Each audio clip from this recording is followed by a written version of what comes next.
Hi friends, అంతా ఎలా ఉన్నారు? బాగున్నారు అనుకుంటున్నాను. మీ అందరికీ నచ్చేటటువంటి హర్రర్ ఎలిమెంట్తో హర్రర్ అండ్ మిస్టరీ కలిపి బాగా దట్టించి రాసినటువంటి మిస్టరీ నవల, అట్లాగే హర్రర్ నవలగా కూడా చెప్పుకోవచ్చండి, మన జయంత సేన.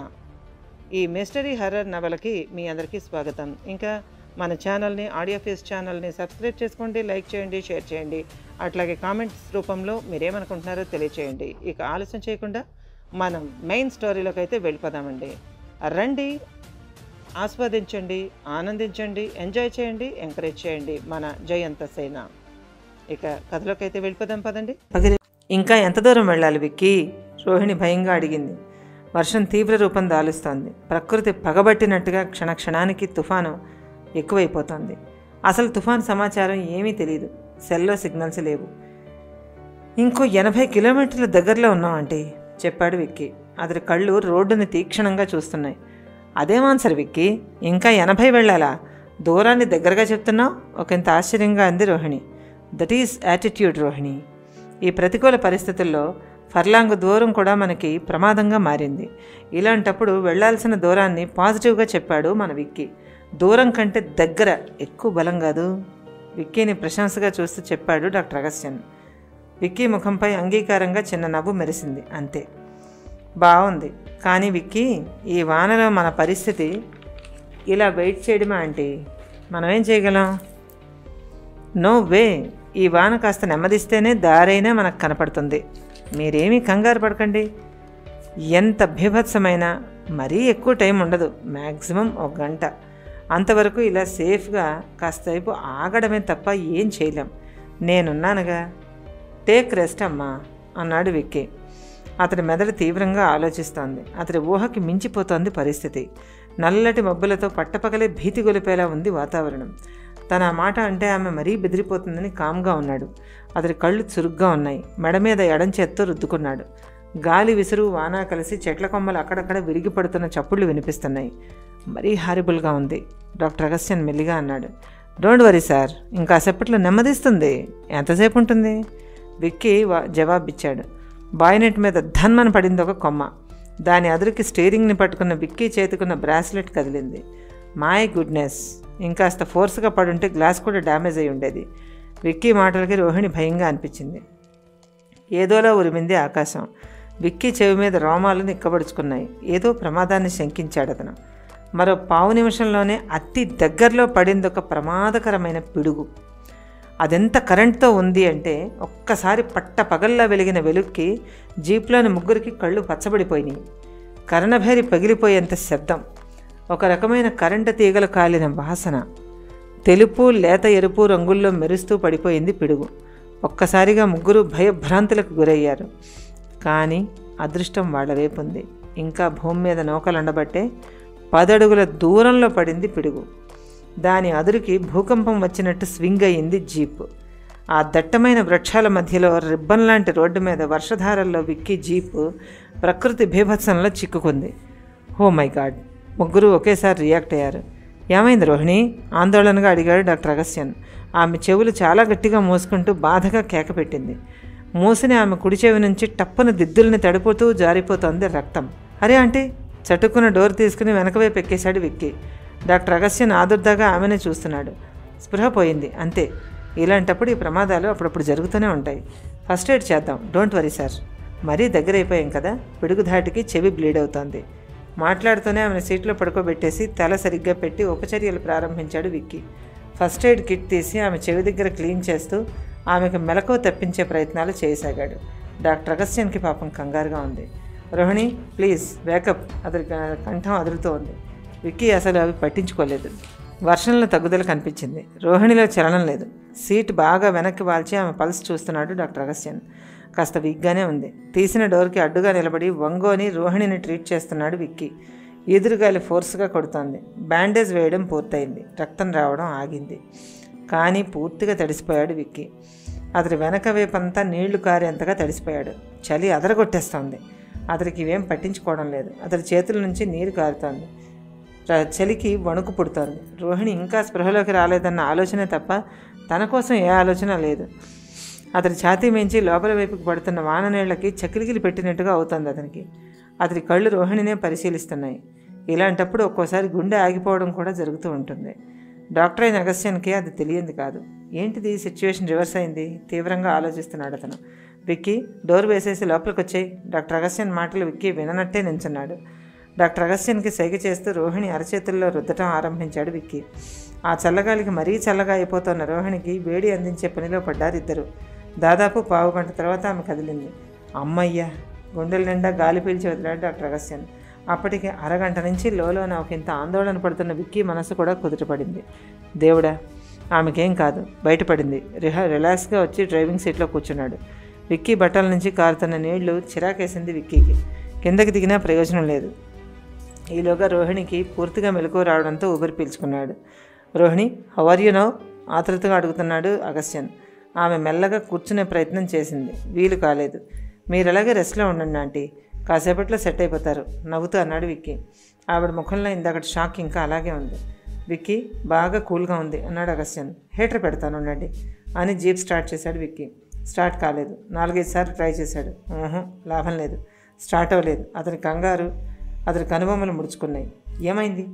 మంచి కండిషన్లో ఉన్న జీప్ ఏమై ఉంటుంది? విక్కీ ఆలోచిస్తున్నాడు.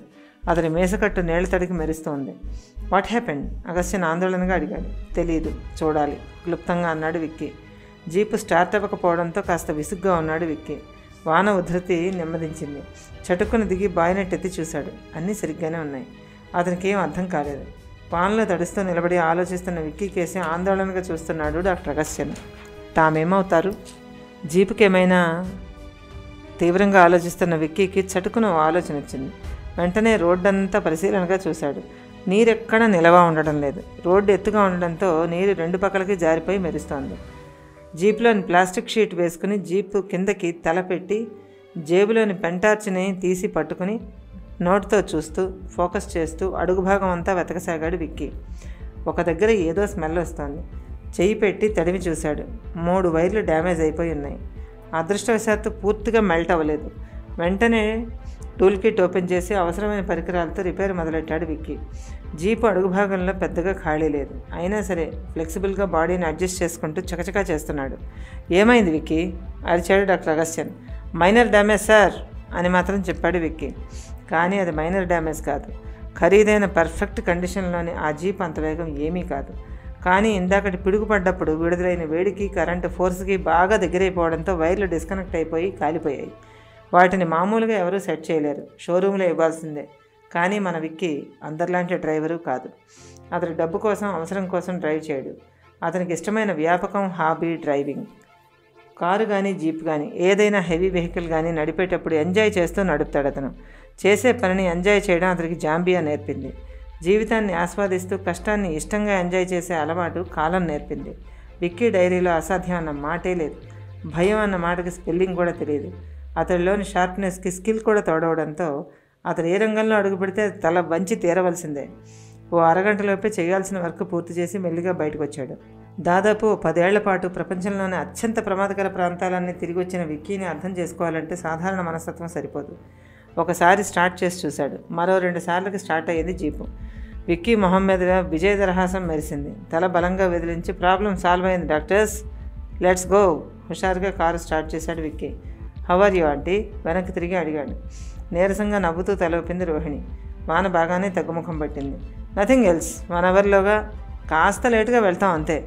రిలాక్స్ అవ్వండి, కబుర్లు చెప్పుకోండి.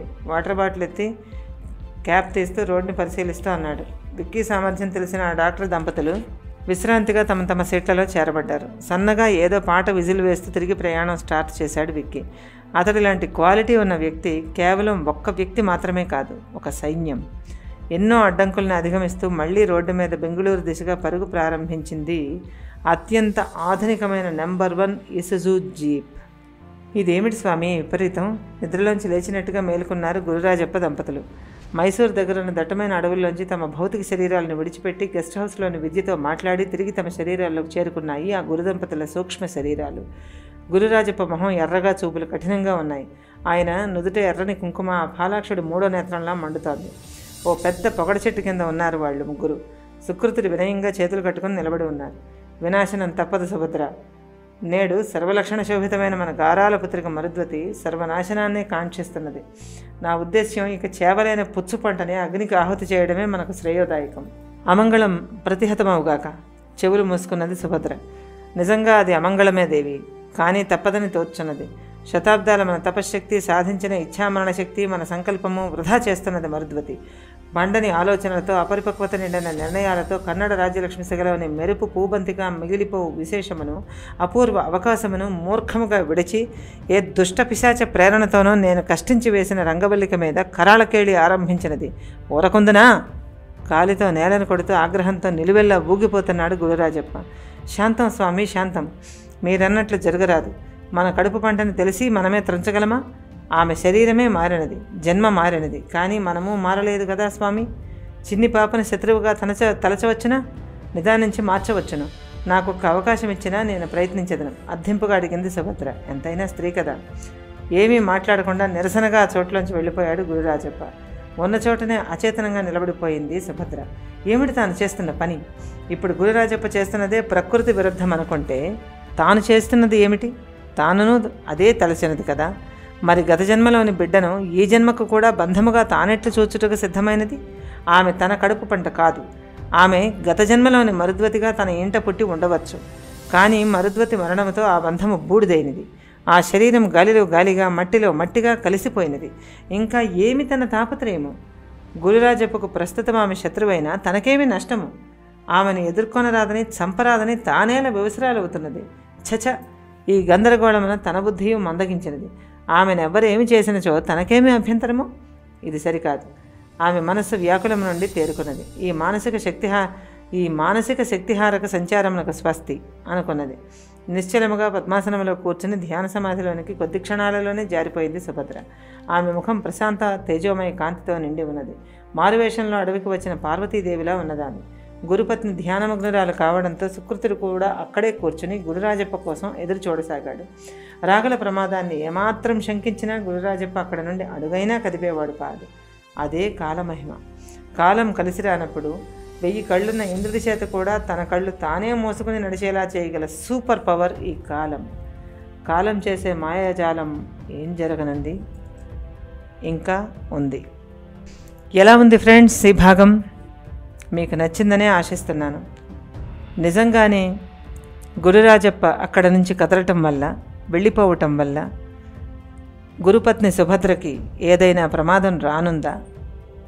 నిజంగానే తుఫానులో గాయపడిన రోహిణితో పాటు అనంతమైనటువంటి అడవిలోకి దూసుకుపోతూ బెంగళూరు దిశగా రూటు మార్చుకొని వెళుతూ ఉన్నటువంటి విక్కీ డ్రైవ్ చేస్తున్న జీపు ఏ ప్రమాదాలకు లోనవ్వకుండా, ఎవరి ప్రాణమో పోకుండా బెంగళూరు చేరగలదా? ఆ తుఫానులో అతడి పరిస్థితి ఏమిటి? వాళ్ళ ముగ్గురి ప్రాణాలకు గ్యారంటీ ఏమిటి? వాళ్ళు ఏం కాబోతున్నారు? అలాగే విద్యాధరి ప్రాణాలకు గ్యారంటీ ఏమిటి? ఆమె ఏం ఏమి కాబోతోంది? అట్లాగే గత జన్మలో పుట్టినటువంటి కూతుర్ని ఈ జన్మలో కూడా కూతురుగా భావిస్తూ ఒక్క క్షణం ఒక మతి భ్రమకు గురి అయినటువంటి గురుపత్ని సుభద్ర తిరిగి తనకు పట్టనట్టుగా ఊరుకోవడంతో విద్యాధరికి గురురాజప్పతో వచ్చినటువంటి ప్రాణాపద ఎంతవరకు జరుగుతుంది? విద్యాధరి ప్రాణాలతో ఉంటుందా? లేక గురురాజప్ప విద్యాధరి ప్రాణాలను హరిస్తాడా? ఈ ప్రశ్నలకు సమాధానం దొరకాలి అన్నా, ఈ కథలో తరువాతి మలుపులు తెలుసుకోవాలి అన్నా నెక్స్ట్ పార్ట్ కోసం వెయిట్ చేయడమే, ఇంకో దారి లేదు.